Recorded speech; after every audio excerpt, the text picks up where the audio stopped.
ஒரு மெதலோட முன்னாடி இருந்தா அப்படியே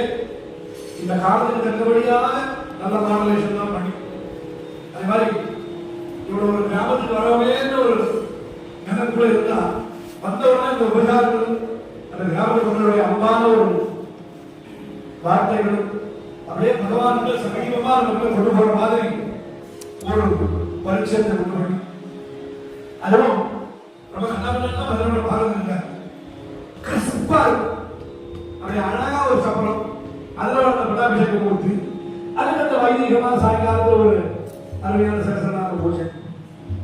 பொதுவாக என்ன சொல்லுவாங்க நாமசங்கீர்த்தனத்துக்கு வர ஜாஸ்திப்பான் ஆனா இன்றைய குருநாதர் சொன்னாங்கன்னா என்ன சொல்லுவாங்கன்னா சதுர்வேதம் இதிகாசம் அப்புறம் தான் பாரதம் அப்ப அந்த வேத தந்திரங்களோடு சொல்லப்பட்டு அச்சனைகள் பண்ணப்பட்டு அப்புறம் மகாத்மியத்தை சொல்லி அப்புறம் நீ நாமசங்கீர்த்தனம் பண்ணாதான் பலன் சோ விதவுட் வேத மந்திரங்களோட பூஜைகள் இல்லையானா அந்த பரமூர்த்திக்கு அப்படி ஒரு கண்டிஷன் தான் நமக்கெல்லாம்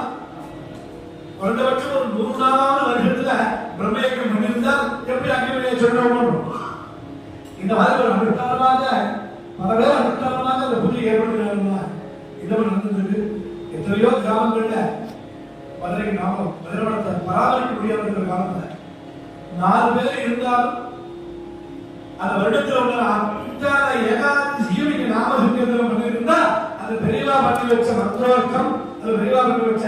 மிக சிறந்த பக்தி அந்த பக்தியினுடைய பலனை வந்து நம்ம தாத்தா போட்ட அச்சதை இந்த மாதிரி கிராமத்து